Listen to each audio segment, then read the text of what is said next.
Joo, eli tässä on mulla Baltic Jatsin taiteellinen johtaja Antti Sarpila ja vaimo Minna Sarpila tässä.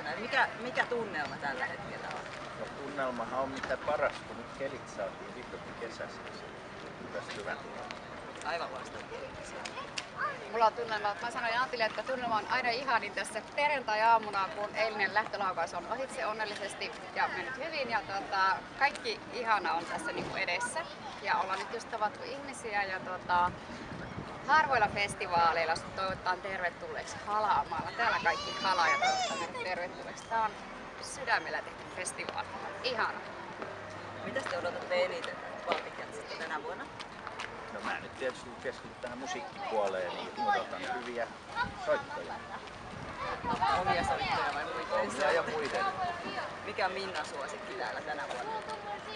Mä en tiedä suosikki. Täällä on siis kaikki musiikki, mitä täällä oikeastaan on, niin täällähän ei ole semmoista yhtä huippua niin kuin koskaan, vaan kaikki musiikki on semmoista, mitä on tosi kiva kuunnella.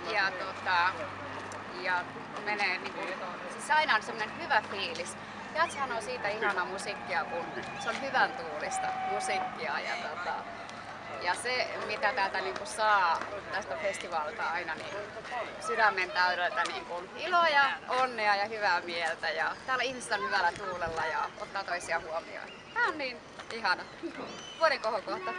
Yksi vielä tuli mieleen, että mitäs tää yksi kova nimi tänä vuonna, mitä mieltä Antti Sarpila on Robinista?